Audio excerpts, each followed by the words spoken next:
Baik. Sudah 11 bulan saya nggak punya kerjaan tetap. Nafkah yang saya berikan ke istri sangat minim sekali. Keluarga istri meminta saya untuk pisah. Akhir-akhir ini istri juga sudah tidak tahan. Istri saya bekerja. Sebenarnya kami masih saling menyayangi. Istri saya masih cinta sama saya. Ustadz, gimana saya menyikapi masalah ini? Apa saya ikuti maunya istri dan keluarga? Saat ini istri saya lagi didekati pria lain yang lebih mapan dan kaya. Salahkah saya kalau memukul pria tersebut? Karena pria itu telah mengambil kesempatan dalam kesempitan rumah tangga kami. Ustadz minta amalan atau wirid untuk melapangkan rezeki.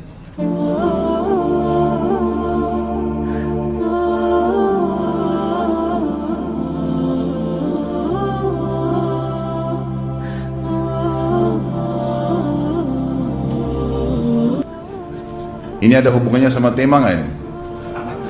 Hah? Jawab atau enggak? Kasihan. Ya udahlah, kena malam terakhir ya.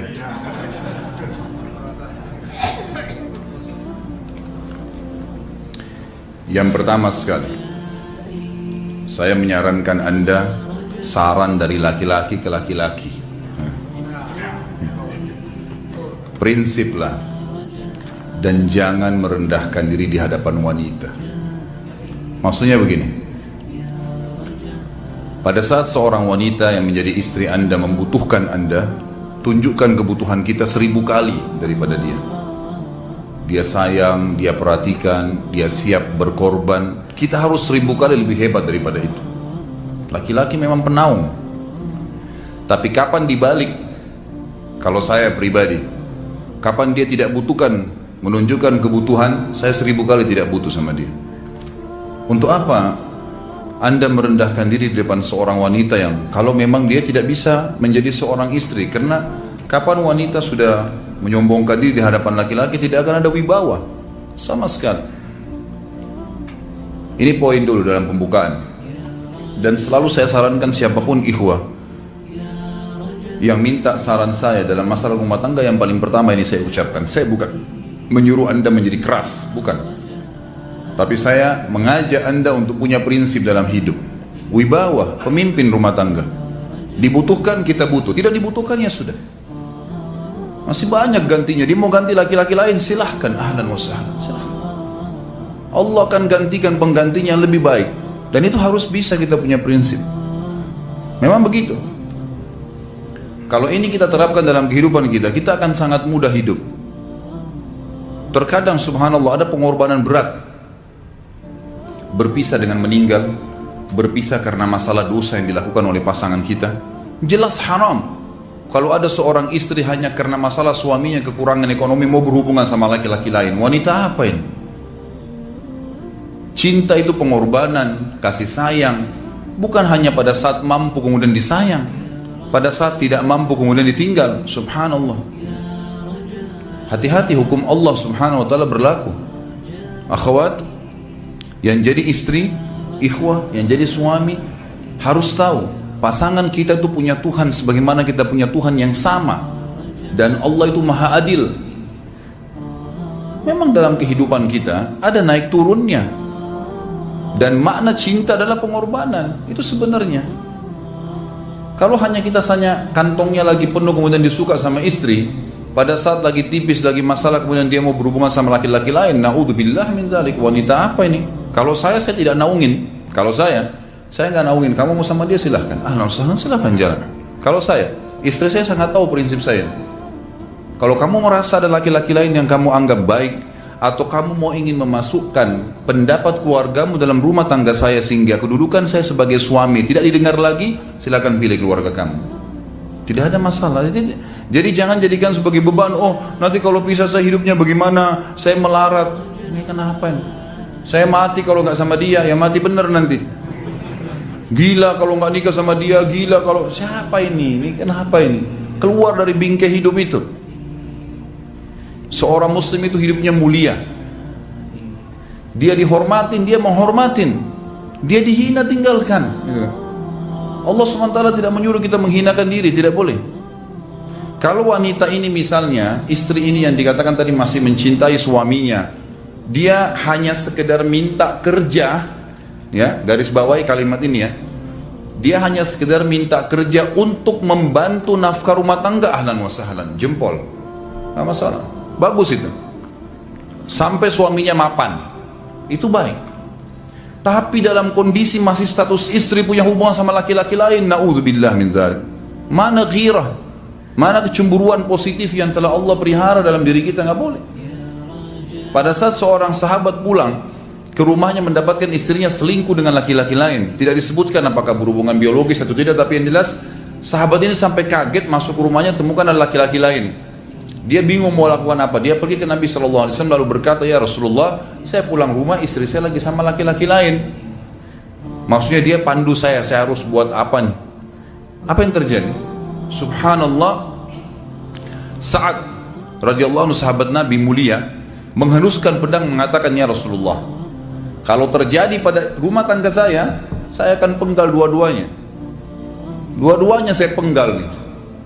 Tapi di sini ulama bilang saat ingin menghukum kalau terjadi pada keluarganya dengan penggal ini, bukan maksudnya dia menghukum secara individu, maksudnya saya ingin terapkan hukumnya Allah, dirajam, dibunuh karena mereka sudah menikah dan berzina. Hukum Allah terapkan, kemuliaan agama harus ada. Harus begitu. Seorang istri yang mau tinggal di bawah naungan kita sementara kita sudah berkorban di bawah terik matahari, sudah bekerja, sudah memilih dia dari sekian banyak wanita, kemudian dia mau berkorban, hormatin dia, junjung dia, lindungin dia, rangkul dia, gitu kan, bela dia, memang harus begitu. Tapi kalau masih dalam naungan, kemudian sedikit himpit masalah ekonomi lalu berhubungan sama laki-laki lain, naudzubillah, jangan dipertahankan, berbahaya sekali, gitu kan. Jangan Anda menjadi laki-laki lemah gitu. Saya kemarin ditelepon oleh dua orang sekaligus, subhanallah. Sahabat dekat telepon pada saya, laki-laki. Ustaz, maaf mau ngomong sebentar. Baik, silahkan. Ustaz, saya ini, istri saya pulang ke rumah ke kampung ayahnya ibunya karena alasan mengurus ayah dan ibunya. Akhirnya saya sama anak-anak ditinggal di sini sendiri. Setiap kali saya panggil pulang, dia bilang, sudahlah saya nggak mau pulang, kalau mau nikah lagi silahkan. Dia bahasakan begitu. Bagaimana sarannya Ustaz? Saya bilang nikah lagi. Dengan tegas saya bilang nikah lagi.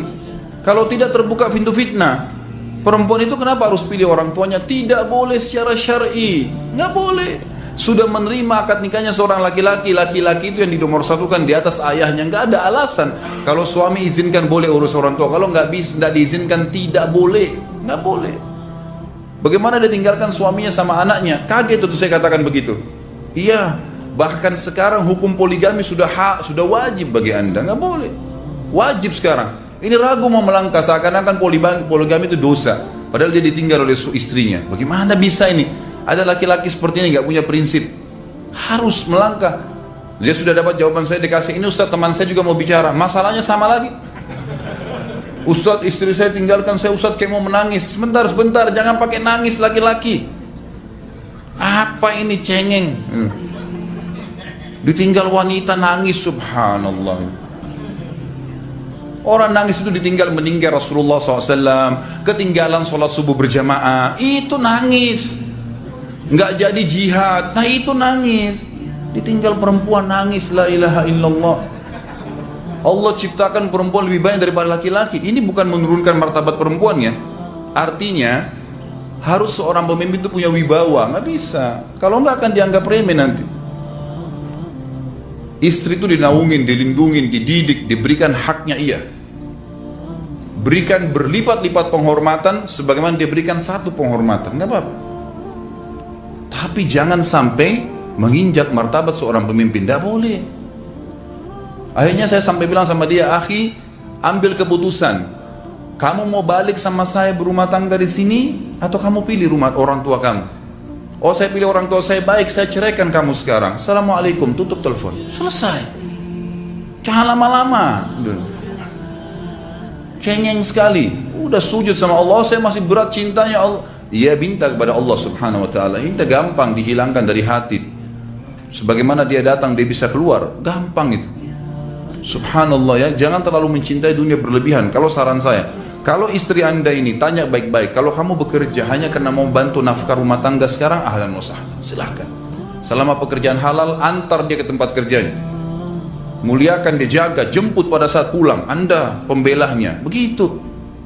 Tapi kalau berhubungan sama laki-laki, ada subhanallah suami depannya dia, istrinya telepon laki-laki lain dan dia menerima itu.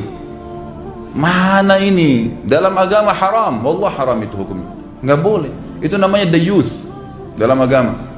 Nabi SAW mengatakan Allah melaknat dayuth. Kata sahabat, siapa itu dayuth ya Rasulullah? Laki-laki yang tidak punya cemburu terhadap pelanggaran agama yang terjadi pada istrinya. Gimana caranya? Nggak boleh dalam agama Islam, gitu kan? Makanya biasakan hati kita terisi dengan cinta kepada Allah SWT dan bukan cinta kepada manusia. Mencintai istri karena Allah yang perintahkan, mencintai suami karena Allah yang perintahkan. Jadi semua karena Allah. Tidak ada kata-kata hilang, tidak ada rugi kalau kita meninggalkannya. Jadi ini hal mendasar yang saya tahu, Allahu alam. Jadi sampaikan seperti itu. Kalau wirid apa? Saran saya adalah memperbanyak istighfar kepada Allah SWT. Gunakan momen musibah itu sebagai kesempatan untuk mendekatkan diri dengan Allah Subhanahu wa taala. Begitu.